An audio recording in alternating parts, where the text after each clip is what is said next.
Hi, everyone. I'm attorney Donna DiMaggio Berger, and this is Take It to the Board, where we speak condo and HOA. The topic of emotional support and service animals remains top of mind for many people living in communities which restrict pets. These boards and residents often want to know what kind of training is required for assistance animals, how much that training costs, and how to tell the difference between a legitimate service and support animal and a fake one. There are millions of people who depend on highly trained animals to help them engage in major life activities despite having challenging disabilities. On the flip side, there are people who own pets but purchase homes in pet-restricted communities, either oblivious to the existence of those pet restrictions or hopeful that they can turn their pet into a passable assistance animal. My guest today is Terry Harris, who founded West Tennessee Canine Training, a top-rated dog training facility in West Tennessee in 2013. Terry started West Tennessee Canine as a home-based business and then transitioned into a 4,000 square foot facility, which just shows that business is booming. Terry and I are going to debunk some of the myths out there about what constitutes an assistance animal from a training perspective, what such training entails, including costs and methodology, and whether certain breeds are more receptive to training than others. So with that, Terry, welcome to Take It to the Board. It is good to be here with you, and thank you for having me. So I'm wondering if we can start out by explaining the difference between service animals and emotional support animals in the context of training. Absolutely. So a lot of what I want to talk about here, I'm just referring to the ADA guidelines. That's our rules. It's the only rules we have. Also, the Fair Housing Act has a section that goes along with them. So your question was service dogs versus emotional support dogs. So a service dog, the person has to have a disability, something that requires a service dog. Something that requires them to do and to assist them with life, to be a medical provider, a medical tool for that dog, right? Mm-hmm. Emotional support animals, the ADA does not recognize as service dog. There are psychiatric service animals that fall into the service dog category, but emotional support dogs, all through the ADA guidelines, you can go online and just look up ada.gov, all the guidelines there, frequently asked questions. Emotional support dogs are not service dogs. So emotional support animals, the individual still needs to prove that they have a disability, that they have impaired major life activities, which is sleeping, socializing, working, eating, things like that, but they don't require the training. Let's start with the service animals, though. Can you talk about the different type of disabilities that animals, because under the ADA, it's two types of animals, miniature horses and dogs. Tell me about the type of training for the type of disabilities they can treat. Gotcha. So it's really unlimited. I've not found a limitation on what dogs can be trained to do. I've been training dogs for 30 years. And the minute I think there's something like, oh, that's impossible, then we try to figure it out, and we usually do, right? So dogs are amazing. They run the gamut of abilities. When you have a service dog, like say a stability dog, a dog trained to hold you up if you lose your balance, is a lot different than training, say, a diabetic alert dog. Mm-hmm. Time and training is different. The cost is different because it's specialized. So you have a dog that holds you up. You teach the dog to support. You teach the dog to lean, all of that stuff. Whereas a diabetic alert dog, like you start them at 8 weeks old, and you start with the saliva of the person that when their blood sugar is low, and then you're working them for 2 years, right? Mm-hmm. At least 2 years.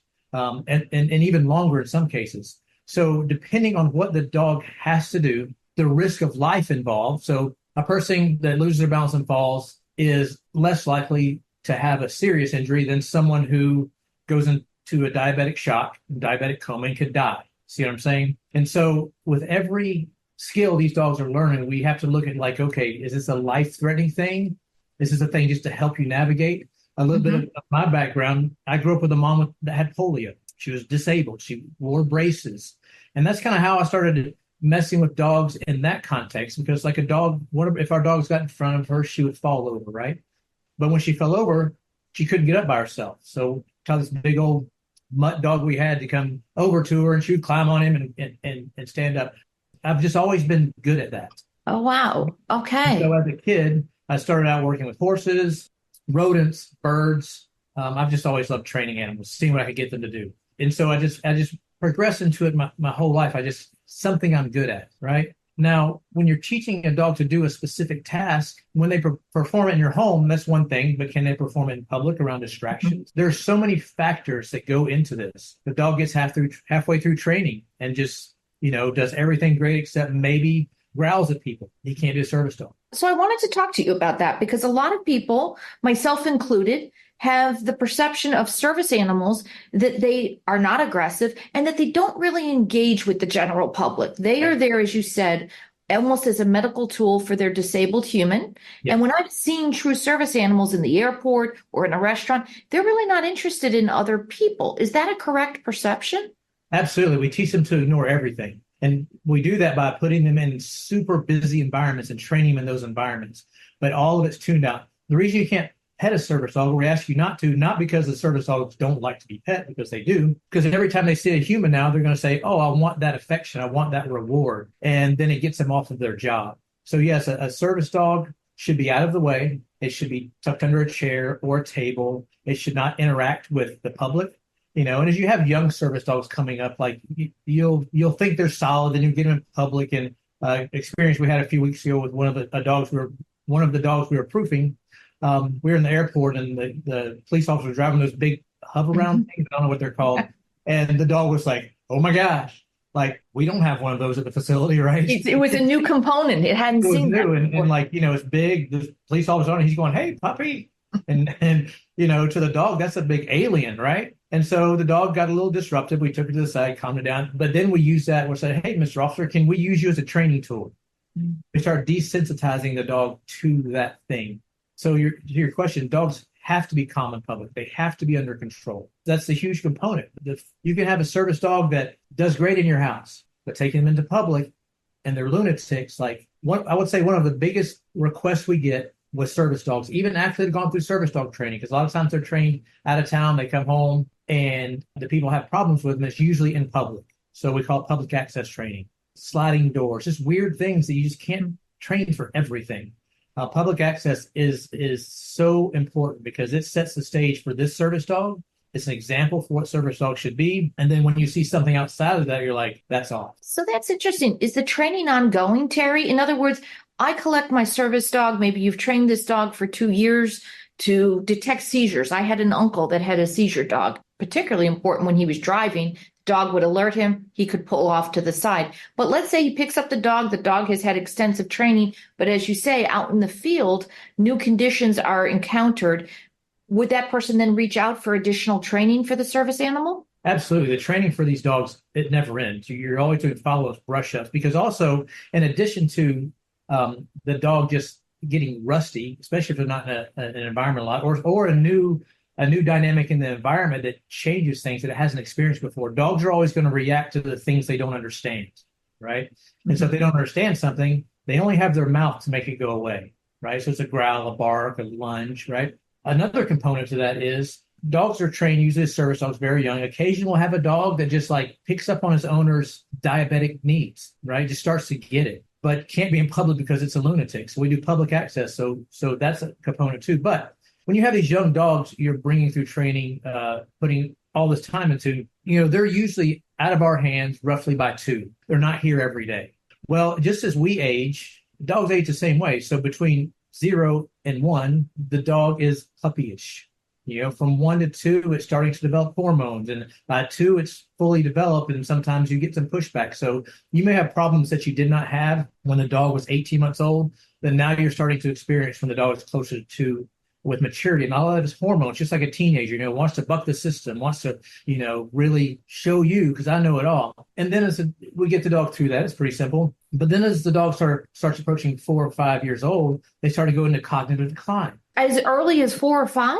Yeah, because if you do the math, so 4 or 5 puts them probably about 40 or 50 years old in our age. I'm just doing rough math. You can do the dog math if you want. So that's a fairly old dog. And we'll have dogs that have I'm not liking what you're saying about 40 or 50 in human being. Being old. Me either. And none of us, even as humans, admit to our cognitive decline, but we know we're forgetting things, right? Right. And don't have the energy we did. Well, dogs go through the same thing. So you may have a dog that's doing really great, having a great training and doing its job.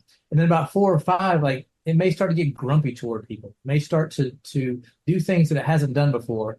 And the dog has started cognitive decline. It doesn't mean the dog's washed up. It just means now we have to do some training to address those things. Also, like humans, as dogs grow and develop and different things, like if you've had a traumatic event in your life that's given you a panic attack, then you're leery of the situation. If you go eat at a restaurant and that food makes you sick, Right. what's the likelihood you're going back to that restaurant, right? Well, dogs don't have that option. So they go, say, to a restaurant and some little kid steps on their paw or does something silly, or a tray of something falls over and startles them. Every time they walk into that restaurant, now that's going to come to their head and they're going to be different. And so life changes. Life experiences also require more training. So it's never finished, ever finished.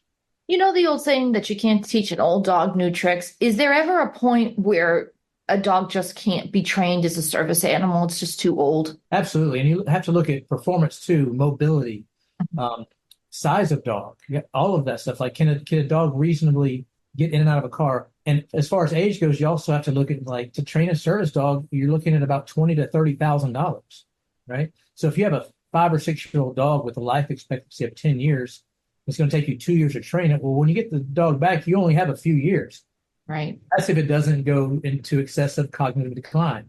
So getting them young is the goal. You can train. We have trained some stability dogs that are a little older because it's not very expensive. There's not a huge process to it. They just have to learn to do counter pressure. Mm-hmm. But there's an age where they kind of age out. It's harder to teach dogs that have been through a lot of stuff over time than as a dog who you're getting right out of the gate who knows nothing about nothing. Because it's easier to build a dog than it is to reprogram a dog. So we've talked about a few disabilities. We've talked about, you mentioned diabetes. I mentioned seizures. You mentioned a stability dog, vision impairment, hearing impairment, PTSD. What other disabilities do you train for? We do train psychiatric service animals. That would be PTSD type stuff. To push away, to corner you, to use pressure. There's I would say there's more categories than types of service dogs. Mm-hmm. The minute I say these are the things we trained our service dog for, something comes up. Like, I'll tell you a new one that's come up probably over the last 5 years is autism for autistic kids, nonverbal autistic children. That wasn't a thing 5 years ago. Like, you didn't hear about it. It was happening. My daughter, who runs my Nashville location, she's a child psychologist who specializes in nonverbal autistic kids. Inserting dogs into their life changes everything. So that's a new one, but it's every dog in that area is different. We have to look at how the child responds to the dog. There's no cookie cutter training for that. I would say that's one of the newest ones that we've had to start developing things for. So you have started developing, Terry, training protocols for service animals to treat, not to treat, but to help people with autism. You've started that training protocol? Absolutely. So tell me about that. What would those dogs be trained to do? That depends on the need. So we look at the need. And so if you have a dog, and also with this autism, the kind of nuance to it is you're looking at how the child responds. Sometimes the dog just being around calms the child. That's it. He has autism. You take him out to the grocery store. There's too much input. It's too much stimulus, and they just like do this. Well, the dog gives them something to focus on. So the dog may not have to do much of anything except be there. Get breeds that don't mind their hair being pulled a little bit. Very calm dogs. You don't want a dog that's too small. But you're looking at the person in front of you with any service dog and saying, what are the main things that the person needs? Sometimes, like I said, with autistic children, it's just being around, being there, being available, going to doctor's appointments, and having that dog sit beside them, and they're all into the dog and they're hyper focused on that, so the doctor can do an exam. And you wouldn't think, like, well, what kind of training does that require? Well, more than you think, because the dog probably isn't very comfortable being there. But for the children and for autistic people, we haven't got any adults. It's all been children. Adding that dog, that distraction, that's something to hyper focus on, that's not all of the inputs around them, helps them navigate life and helps the parents navigate life. That totally makes sense. You mentioned a $20,000 to $30,000 price tag for some of these service animals because of the amount of training that goes into getting them ready to help their disabled humans. Do you work with any charities because I imagine there's plenty of disabled people out there that do not have the funds to acquire the dogs they need. Are there charities in the private sector that step in to help people? Sometimes, there's so many people going to those charities that we try not to help them. We try to use local businesses, fundraisers. We teach the clients how to fundraise. And this is not like you write me a big fat check. It's over a couple of years. And the thing is that there's really no money in service dogs, honestly, if you're doing it properly. Like, if you have a dog halfway through let's say a diabetic alert dog, and the people come to you and they're like, hey, we've had a reference, we just can't do this. There's no way that any reputable service dog trainer would send them on their way. We keep training the dog. So almost all programs have some type of other income. Our pet side pays the bills, and our side for service animals, like we hope to break even every. So a service animal who graduates from West Tennessee Canine Training, what kind of certification do they get? Certifications don't exist. We do the training, the dog performs, we can sign off. I'll write letters to people like, hey, this dog has been through training. Do they get a completion certificate from you or anything? Yeah, they can, but it doesn't mean anything. It means nothing. I can type my own up. It means absolutely nothing. And that's the whole disconnect. The ADA guidelines are there in case you need to sue someone, right? There's case law there, and that case law is always changing. Like I haven't read it this week or in the last couple of weeks, but I'm sure there's new case law. Well, that's my area, Terry. And I can tell you, and more specifically, my partner, Joanne Nesta Burnett, who's been on the show twice before, who is an FHA expert here at the firm, and she deals with this all the time.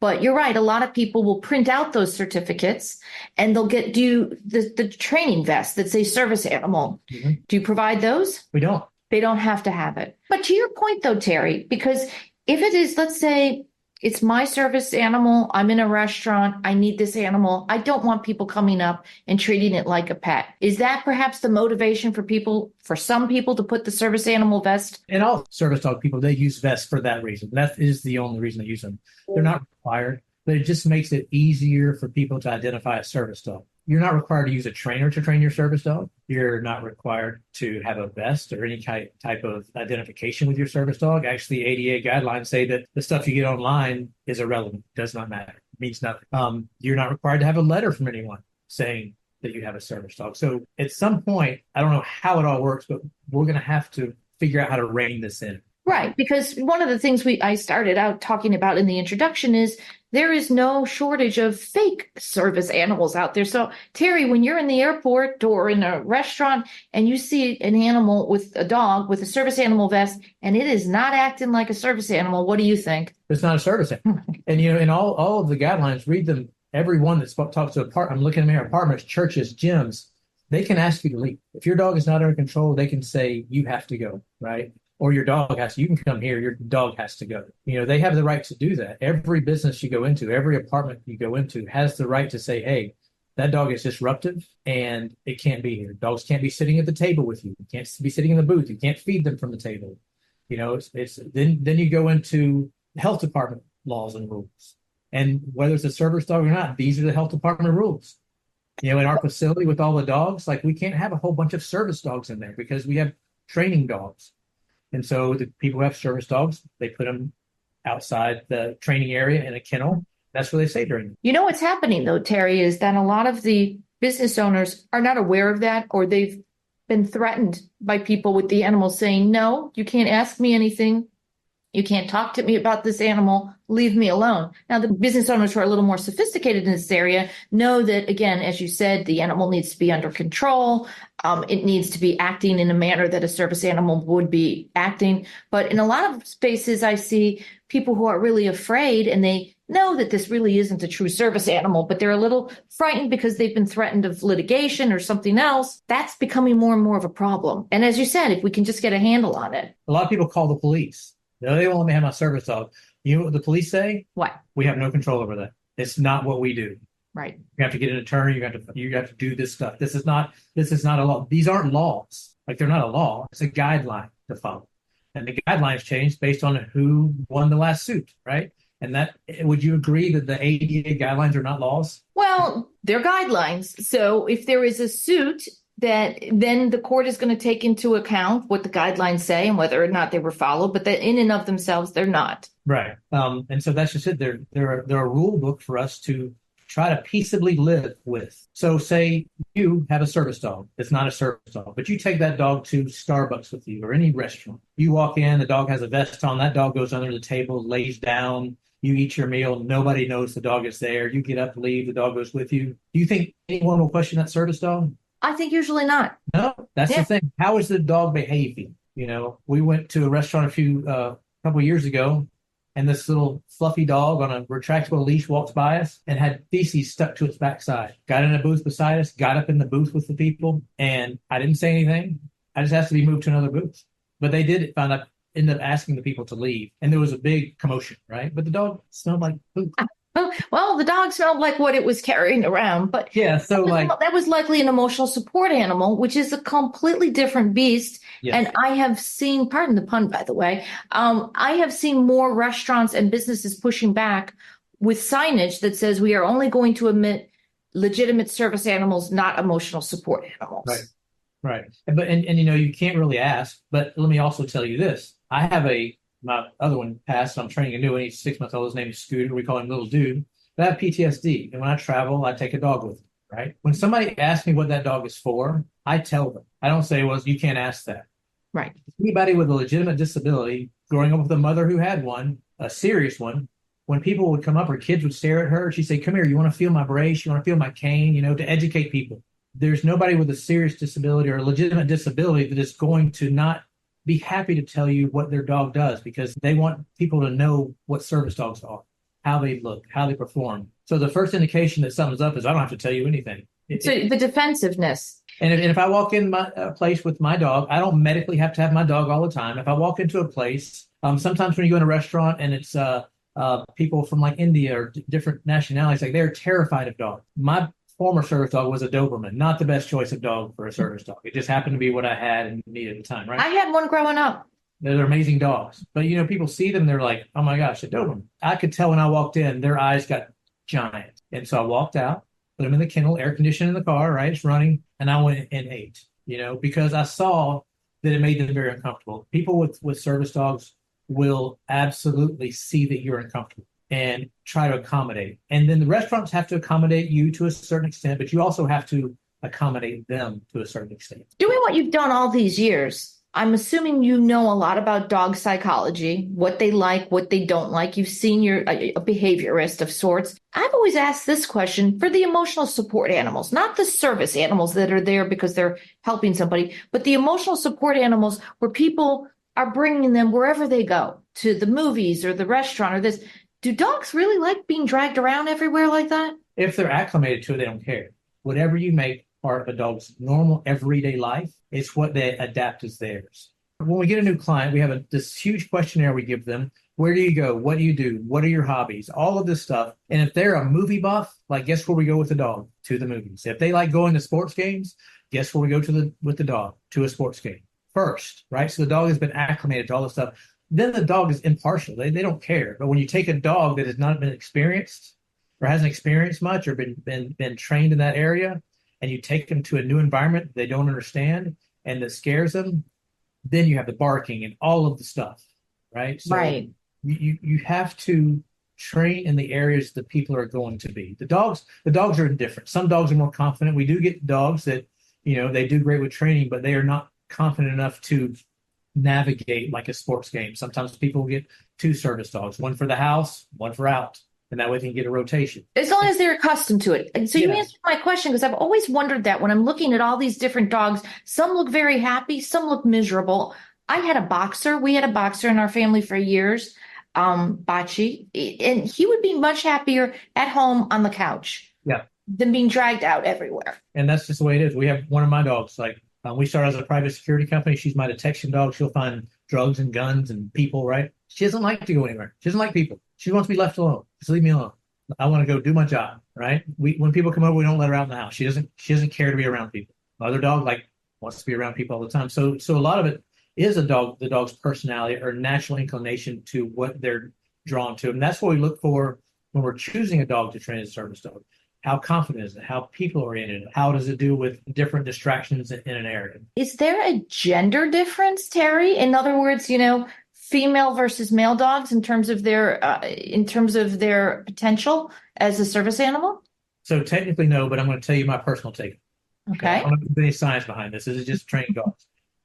Boy dogs seem to want to please you more. Female dogs can be a little more abrasive. Oh boy, our listeners, I can tell already. I don't know if there's any science behind that. That is my personal observation. I'm doing thousands of dogs, but the boys are also bigger whiners, just like men. right? I love your take on this, Terry. Yeah. So that's just my personal view. A female service animal, that animal would never be bred. Shouldn't be. People do it though. They do. Because they have a good solid working dog and they find another good solid working dog and they try to make a better dog. It's not recommended, but people do it. Wow. I don't know if there's anything to advise against it. I will say that I had a Doberman passed away last year, and she was a working dog. When after she had her first litter of puppies, I couldn't work her anymore. She had changed her. Like, I can't explain how it She was changed a her. mama now. Yeah, less confidence. Like, it was just weird. It did the hormones that change in there. It changed her. How old was she at that point? She was 2.5. Oh, okay. And so she had just got. So then you retired her as a service animal at that point. Yeah, she was a work. We were a private security company. She was one of our patrol dogs. So she wasn't a service dog, but she was a working dog. You know, I wanted to ask you that question because the larger breeds, I've had large breeds. I grew up with a Doberman. My husband and our kids, we had a boxer. We had the bigger breeds, but they have a shorter lifespan than some of the smaller breeds. So do you find that people gravitate more towards the smaller breeds because they have a longer lifespan? Totally opposite. They gravitate toward the bigger breeds. So if we have a stability dog, for instance, people want to do Great Danes, and we do them. We've done a lot of them, but they're at 6, they're done. Right. Like, they're done. Newfoundlands, all of those large breeds, wolfhounds. And then also they're so difficult to get in and out of places. Right. So if you need a stability dog, like, you can't get a mini doodle. Mini doodle's not going to hold you up. But if you need a diabetic alert dog, like a little mini doodle that has a good drive, because they're, if you don't know what doodles are, it's like a Labradoodle, Golden Doodle. They're a combination of working dogs, right? Yeah. And so you can get a little miniature doodle, we just call them doodles. It can be an amazing diabetic alert dog, and it just fits in your pocket almost. People get dogs and they want to take them everywhere. They talk about service dogs, but up to a certain size, and well, I'm sure we'll talk about breed in a minute, but up to a certain size, like, it's hard for them to access places. Like, how do you put a Great Dane under a table at a restaurant? Right. But if you're out on a farm, amazing. Great Dane may be an amazing mobility. Some people might have a Great Dane they train to do stuff at home, and a smaller dog they take out. You can have more than one service, and some people do just to rest the other dog. They're truly dependent on that dog. Two things: if you're working that dog every day, likelihood of burnout comes. Also, if you have one dog, then you have no dogs. You have two dogs, and you have one dog. If your dog, something happens to it hurts its foot, you can't take it with you, like, you're just kind of stuck. So a lot of people will train a backup dog. Maybe the backup dog is not as good. Doesn't really matter why, but they'll train a backup dog just so they have something when this dog gets hurt, or this dog is out of the picture or has to retire. They don't have to start over again. That gets expensive, though, Oh, based on this training. Absolutely. Yeah, it is so expensive. It's on the verge of unreasonable. Well, let's talk about the housing choices, because this is called Take It to the Board, and we've got a lot of people living in high-rise condos and homeowners associations. You mentioned the Great Dane. I'm thinking that a condo building is not necessarily the best housing choice when you have to shuttle them back and forth in narrow corridors and perhaps small elevators. You think more people should take their housing option into account when they know they need to have a service animal? Oh, absolutely. And what are the rules? Just because you have a service animal doesn't mean that the rules don't apply to you. They still apply to you. Damages, are they being loud? Do they fit within the size requirements? Do they fit within the insurance guidelines? So my wife and I had a management company for a lot of years. We managed about 200 homes in a 200-unit apartment complex, right? And there were breed restrictions that our insurance would not let us have. Rottweilers, Pits, Dobermans. They eventually included Shepherds. It's not my call, right? We cannot have them there. So you have a service dog that's a Great Dane. Like, where does that fall? Our insurance says they will cancel us if we have these breeds. So, well, I can tell you from the legal perspective, because we deal with this a lot. If the disabled person meets the legal requirements, which they have a letter from a treating medical provider defining them as having a disability which impairs one or more major life activities, and that the dog is needed for these, then the housing provider has to allow it.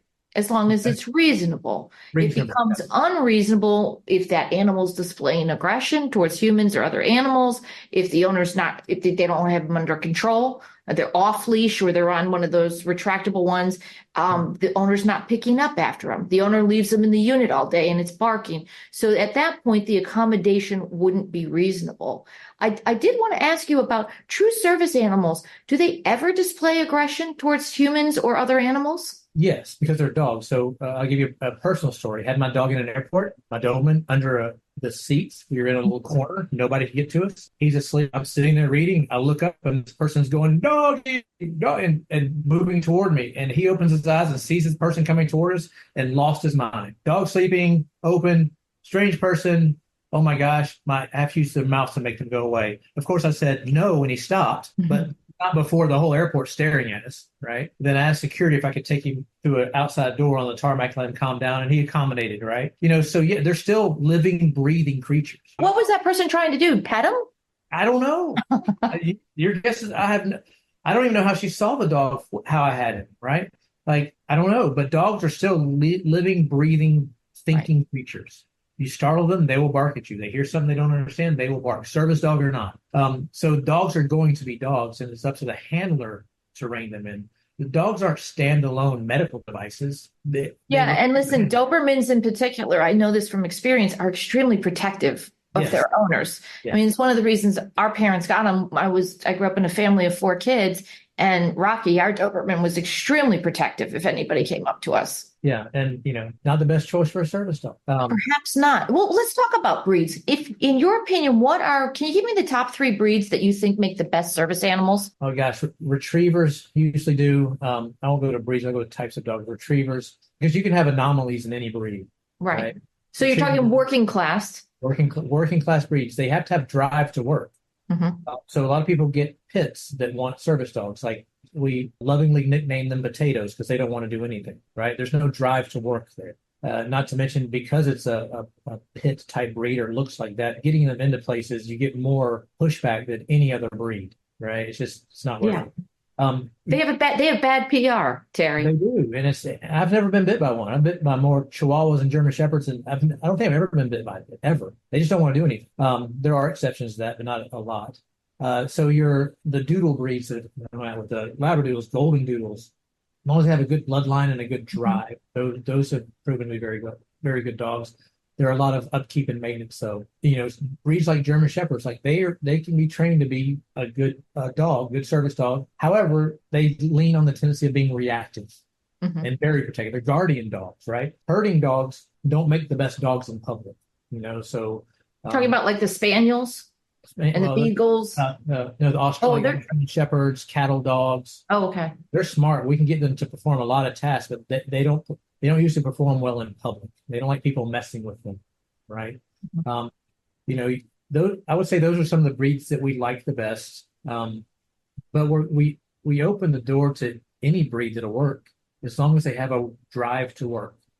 That's what we're looking for. Every breed has anomalies, like you say. These dogs make horrible service dogs, and you get one, and you're like, well, how come the rest of them aren't like this? And so it's really hard to narrow it down to a specific breed. You just want to make sure you can give them easy access in and out of your car. They're easy to carry around. Somebody can assist you with them if something happens to you, right? But I don't know that I would say there's a specific breed. We like the hunting breeds just because they have that hunt drive and they want to. So what are some of the dogs in the hunting category? All your retrievers. The doodles are technically in the hunting category. Diabetic alert dogs. Beagles make decent diabetic alert dogs, but you can't really train them to do much else, right? What about Jack Russell Terriers? They're a ratter, so they're a hunting dog. They would work if you got the right one. And you have to look at the person too and their level of mobility. What are they using the dog for? And if the energy level of that dog, those are high energy dogs, super high energy dogs. So if you're an active person that need a diabetic alert dog and you're on the go all the time, might be the dog for you. But if you're in a wheelchair rolling around or, very non-active lifestyle, wouldn't be the dog. So yes, answer your question, Jack Russells make good dogs as long as they fit the owner, fit the handler. How important is the intelligence level of the breed? For instance, you keep mentioning doodles, and poodles are known, I think, to have very high intelligence levels. Sure. Then you've got something like the Shiba Inu that I think is, sometimes people say they're a little too intelligent, a little too stubborn. Does intelligence become a huge factor in the potential to be a service animal? Absolutely, because they have to be able to process and retain what you've asked them to do, right? It's all reward based. So you're just saying, hey, do this, you get something. Do this, you get something. And then you do it enough, and they get it. But if you have a dog that has no drive, or it's just not smart, like you say, and we get those, they wash out.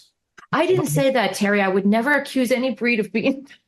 Well, we get some I don't want hate mail. I would never say that. So we get some that aren't so smart, aren't so motivated to work, aren't so driving. Like, and also on the opposite side of that, you don't want a dog that has incredible drive, like a Malinois, or a Dutch Shepherd, or something along that lines, that is so driven to work you can't get them to stop. Right. Because then if it teaches them to get water bottles out of the refrigerator, like, you just have the whole refrigerator in your living room. They just never stop. Right? They're always like, can I do this now? And there's like in your face going, can I do this? Can I do this? Can I do this? So, you're trying to find that middle ground where the dogs that, are slower and not as bright, and then the dogs who are extremely intelligent and super high drive, you disqualify those and try to find something in the middle. Something in the middle. Yeah. So legally speaking, emotional support animals, they don't require specific training. They just need to provide a source of comfort to their owners. Right. But I'm assuming you're going to tell me those dogs still need some level of training if they're going to be taken to the pool, or they're going to be walking through a lobby, or they're going to be in an elevator. So what do you recommend? Because that's the bigger problem, frankly, Terry, in our condos and our HOAs, is these emotional support animals that don't need training. Most of them have never been trained. They're just somebody's pet. They've moved into a community that doesn't allow pets. So now they have morphed into emotional support animals. Not saying that's always the case, but we have seen a fair amount of that happening. What kind of training do you recommend to those folks, so at least they can have their animal go out in public with them, walk down the hallway, get in an elevator? So the number one thing that we're contacted about are emotional support dogs. And what we teach them is public access. Mm-hmm. And so we take them, we do the same thing. They're not trained for a specific task, and they're still not a service dog when we get finished, but we take them in public and we get them used to being in public. If a person has a pool at their apartment, we take them to a pool.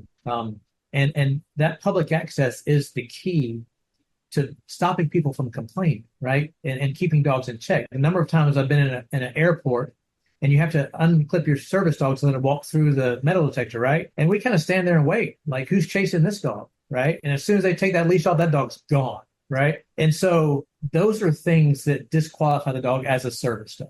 The public access, immediately you'll know if that dog's a service dog or not, and how the owners handle it. But public access is the number one thing we teach dogs, and it teaches them to ignore things. It teaches them to just do nothing.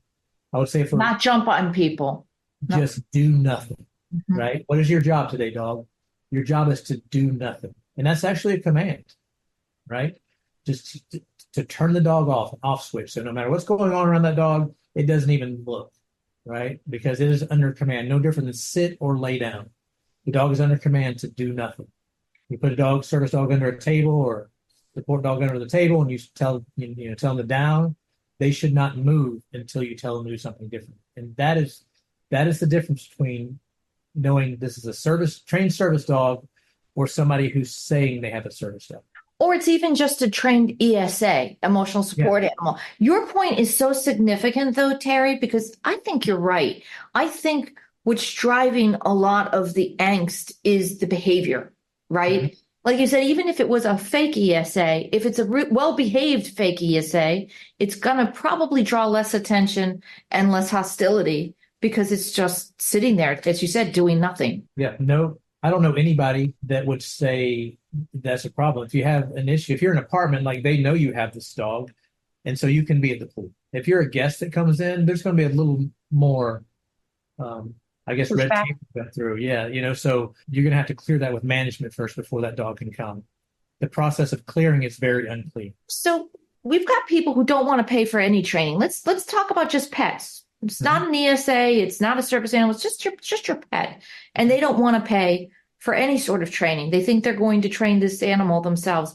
what do you think the number one mistake they make? It's probably going to be not getting them trained professionally, but what do you think the number one mistake people make when they're trying to train their own pets? That's a good one. That's actually a pretty easy one. Everything we do at the training center, I have free online. Everything. With YouTube, there's no reason you can't train your own dog. The number one thing that people miss when they're training their own dogs is lack of structure, lack of schedule, lack of rules. When you have a service dog or a pet dog and they're running your house, like there's no rules, there's no consequence for your actions, right?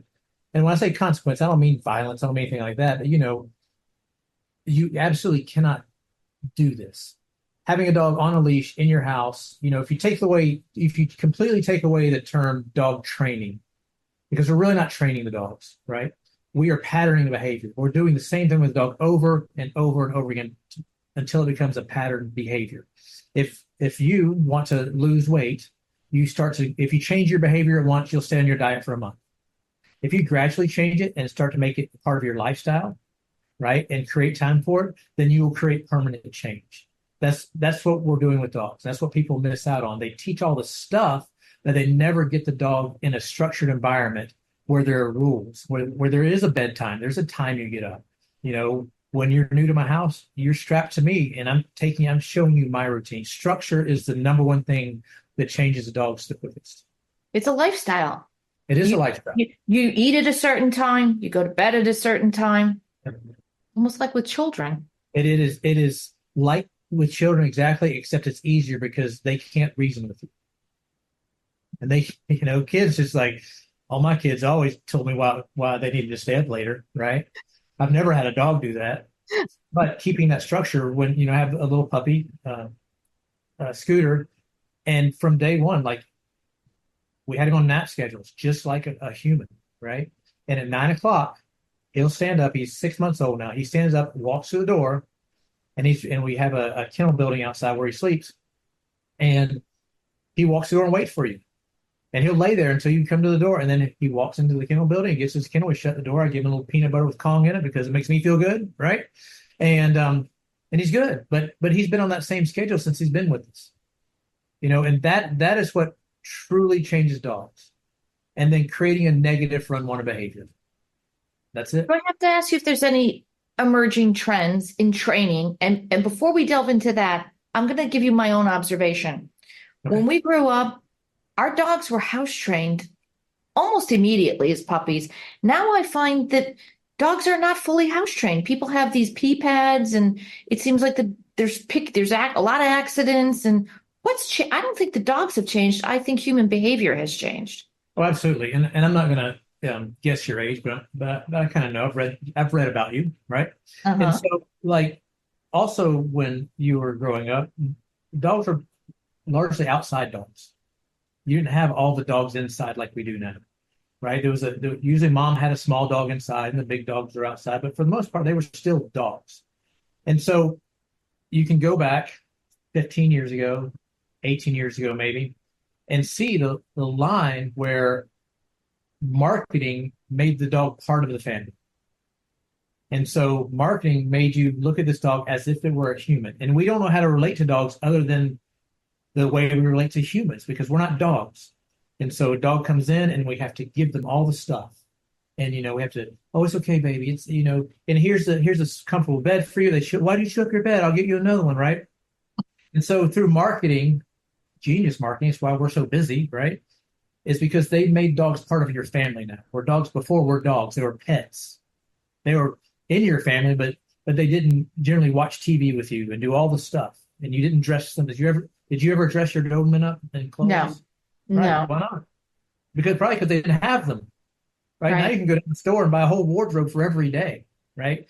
And so a lot of people are not having children in there is early, and they're adopting dogs and getting dogs to fill that void, to see if they're good parents.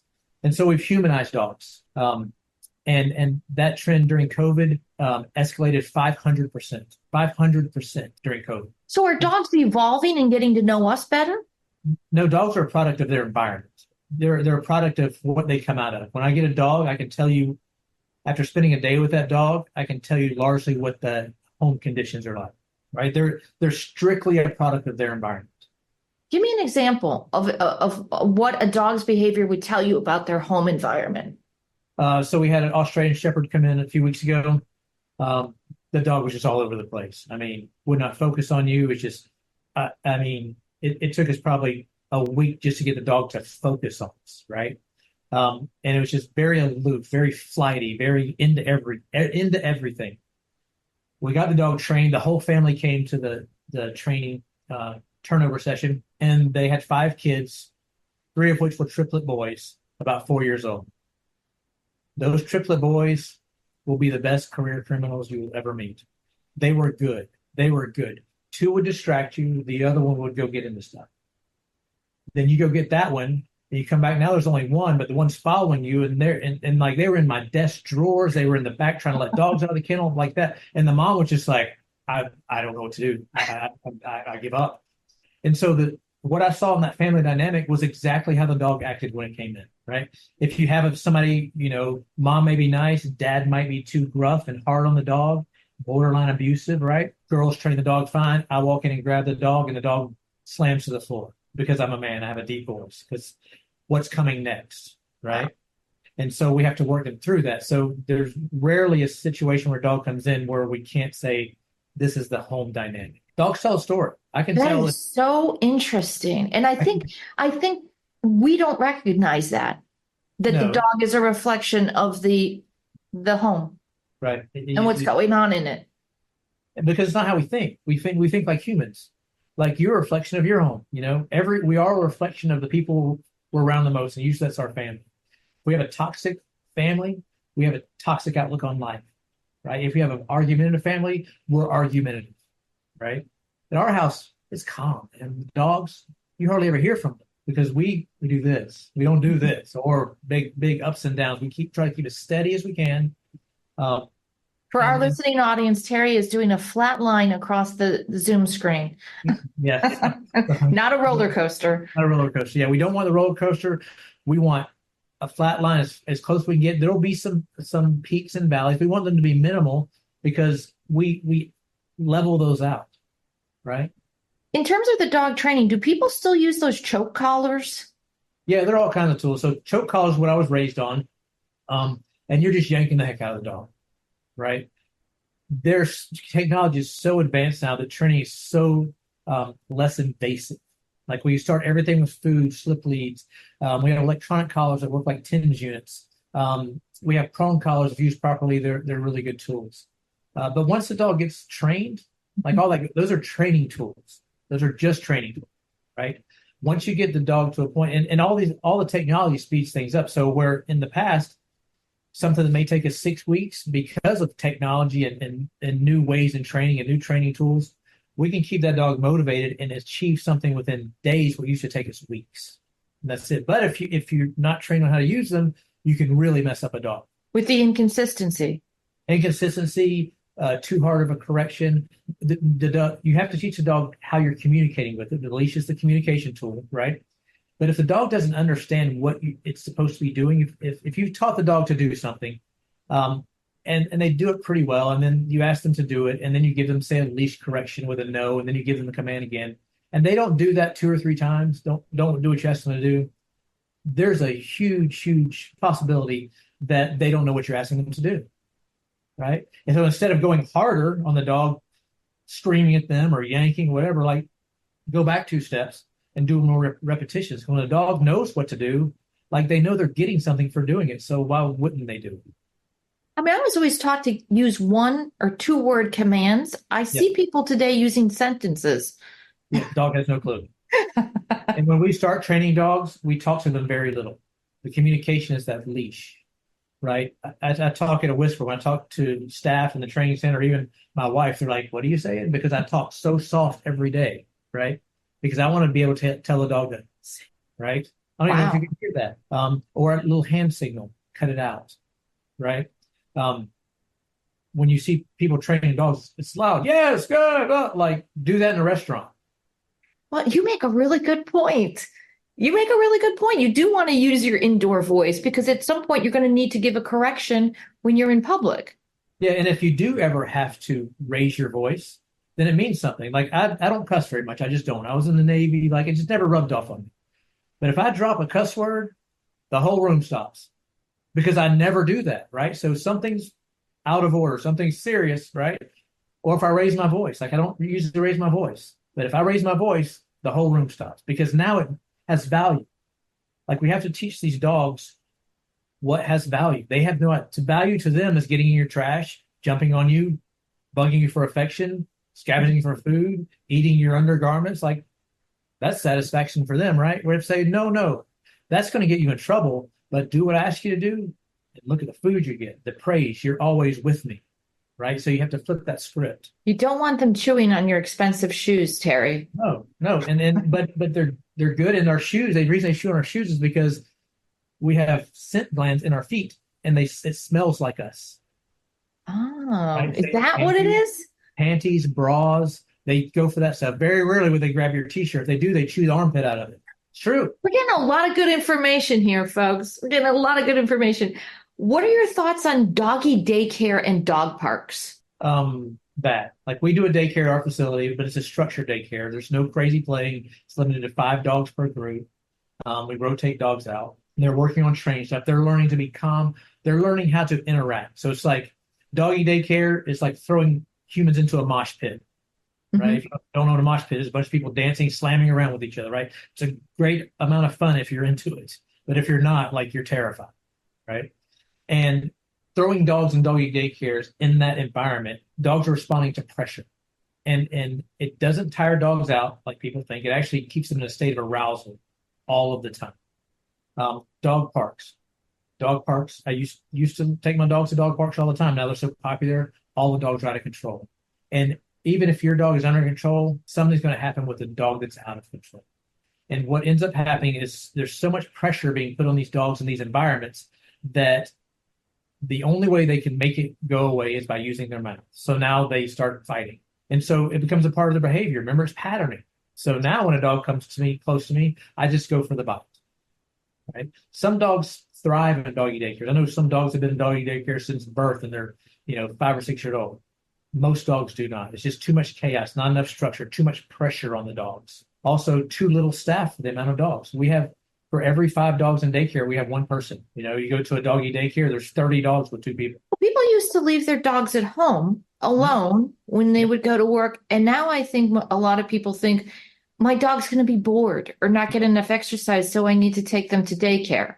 And your response to that would be? Downtime is when dogs process. If you as a human want to learn something and you stay up for 3 days just cramming, you don't sleep, you just super immerse yourself in it, how much of that do you think you'll retain? Like not much, right? Because you have no processing time. You really learn after you've done the thing. After you've been to class, then you're going to sleep, you're processing, then bam, it all came together, right? The glue. When they're always in a state of chaos, like none of that can come together. That makes total sense. You've been so great with your time. I've just got a few more questions because this is fascinating to me. In a lot of our condos and HOAs, Terry, they impose a weight limit. Yes. Okay. They'll say no more, we'll allow pets, but no more than 25 pounds or 30 pounds. And when I've asked clients why the weight restriction, they always seem to think that the bigger the dog, the bigger the problem. I guess that leads back to potentially a larger dog can be more aggressive and cause more damage. But is that really the case? Not necessarily. We one of the apartments we managed, a lady had two min pin service dogs, total tiny dogs. And I'll save you the graphics, but we nicknamed that house the poop house. We had to have environmental engineers come in and deal with it.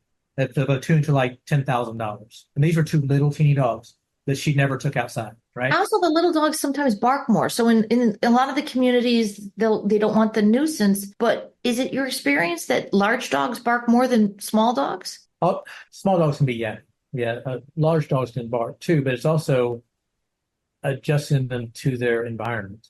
Mm-hmm. The thing with an apartment, I went from a house to an apartment for about a year in an interim period of my life, and it was a duplex.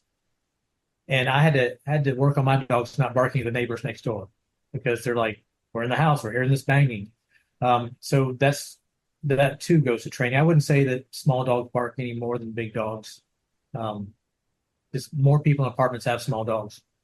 Yeah, I'm just trying to wrap my head around the basis for the rule because we see it a lot. But listen, I've also seen Burmese mountain dogs in condos, and they're very well behaved. And so it depends. I think in some of the newer upscale communities, they're not putting weight restrictions because, again, there's trends, right, in terms of which breeds are popular. I think we've got a lot of popular large breeds right now. It is, and I would be interested to know if those weight restrictions are put in place by the complex or by their insurance carrier. Interesting. Because our insurance carriers on all of our property, we had multiple properties and groups of properties, and they were insured with different people. And all of them had a different requirement, whether it be,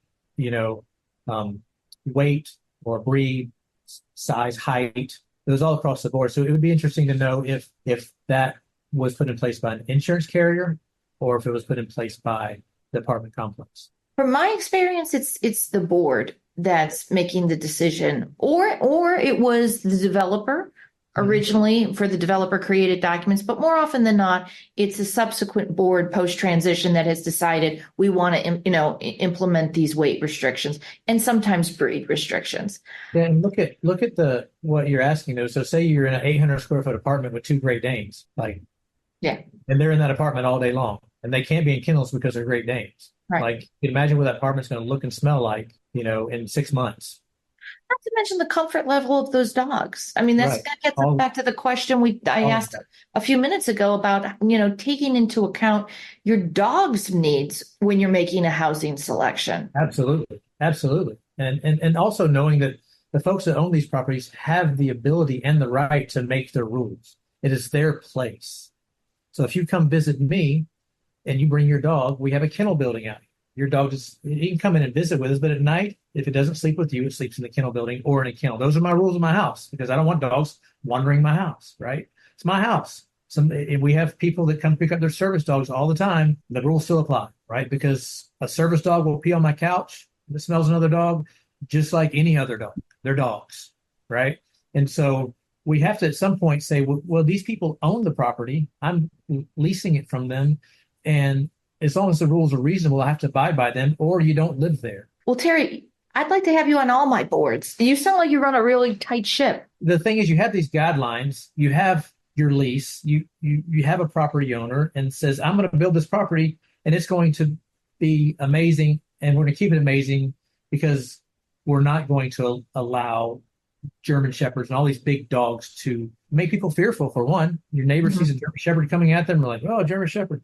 So we have to take into account that there's two sides to this whole thing, not just the service animals, right? I get you have a disability. I get you need a service animal. However, in life, there are rules, always rules. Those rules are in place because something happened, usually bad, to make a rule, right? But the pendulum has swung very far in the direction of people using legal loopholes to get dogs in pet restricted communities. So hopefully the pendulum's going to swing back towards the middle. And we've seen this with the air carriers, Terry. They are now taking a stricter stance. I mean, we had peacocks and turkeys and all sorts of crazy animals on airplanes as emotional support animals. And the air carriers are now pushing back against that a little bit. Also, I've always wondered, because I've been on planes with a number of emotional support animals. In the event of an emergency, I'm wondering how people would get around some of these animals trying to deplane. Yeah, well, I'll tell you, the animals in an emergency situation are not considered important. Humans are considered important. The animal is an afterthought because it's not a human life. That's horrible to say, but it's the truth. The dogs are not people. Dogs are not human. It's not a human life, and it's treated differently.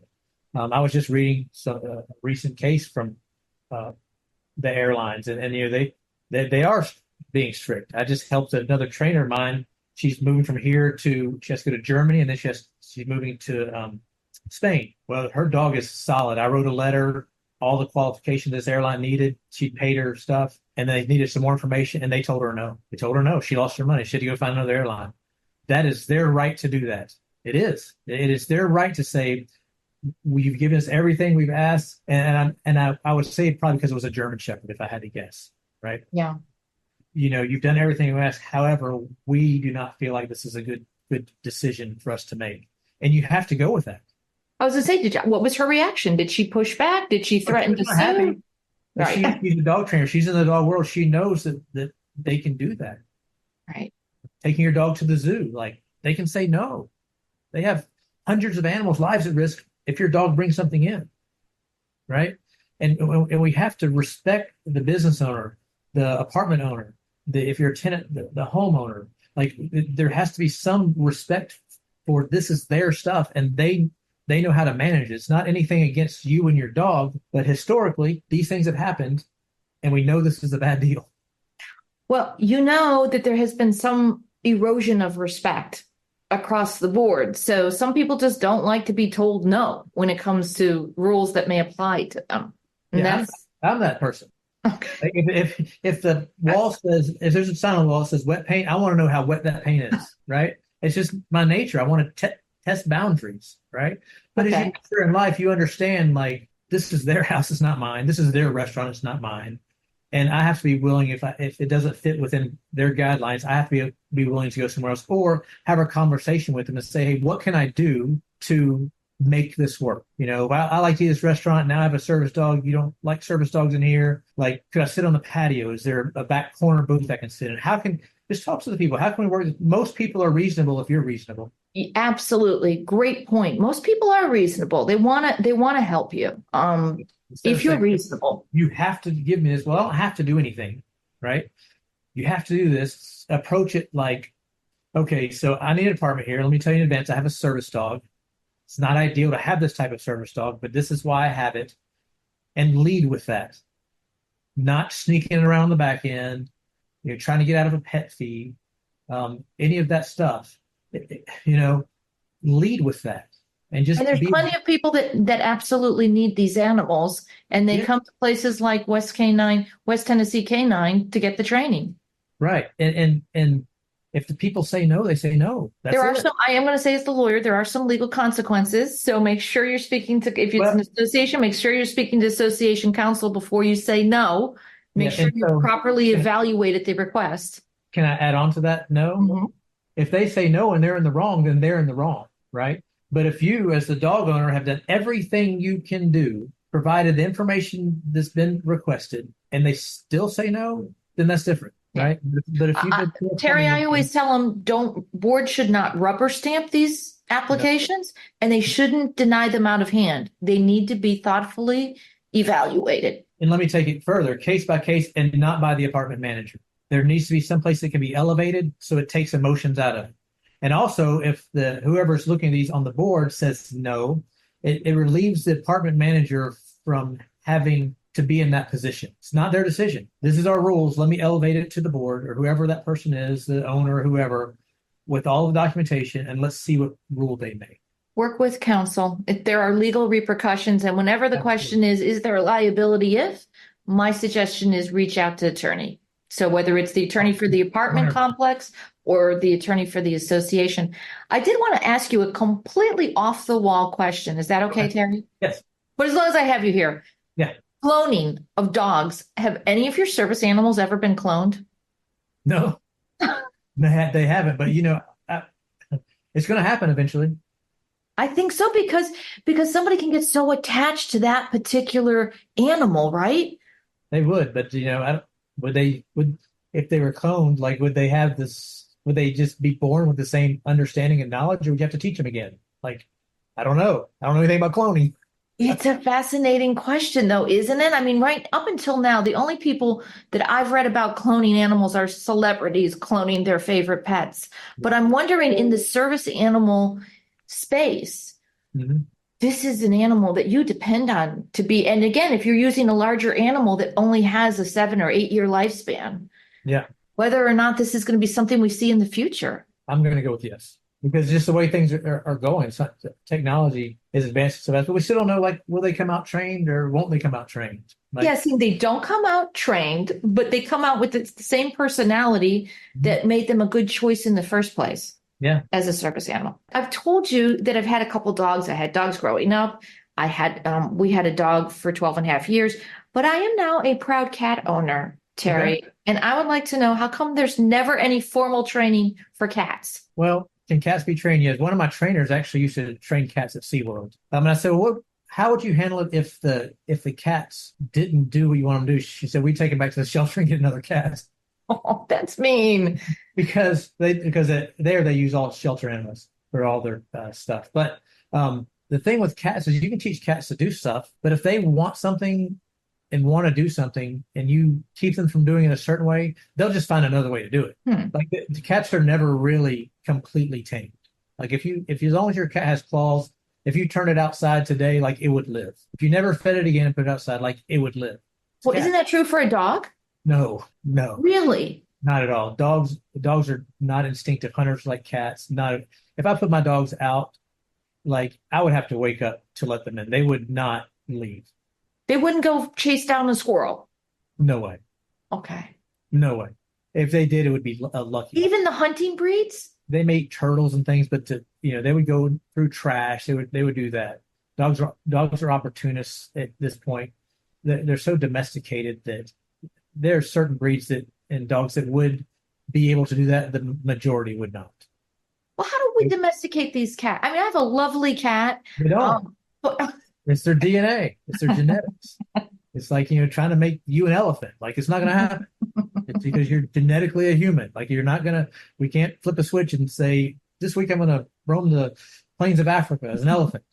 It's who you're bred to be. Go Google like cat cams and stuff like that and watch. Like, cats are in the bed with people. They go out their little cat door. They have a camera on them. They go rob a bird's nest. They're covered in blood. They clean themselves up and they get right back in bed with their owner. Like, it's pretty gross. They have secret lives. They have secret lives. That's a good way to put it. Cats are troublemakers. Oh, boy. I know I can't really dispute this. I really can't, but I do love my cat. Well, I want to thank you so much. Where can people find your online training, Terry? Just West Tennessee Canine. Easy enough to find on YouTube, social media. We have 10 years of consistent social media. Everything we do at the training center is free on YouTube. Find our social media. If you ask us a question, we will answer it. Because if you're asking us a question, there are hundreds of other people that need that answer too. I learned so much today. Thank you so much, Terry. You're very welcome. If I can help again in the future, please let me know. Thank you for joining us today. Don't forget to follow and rate us on your favorite podcast platform or visit takeittotheboard.com for more ways to connect.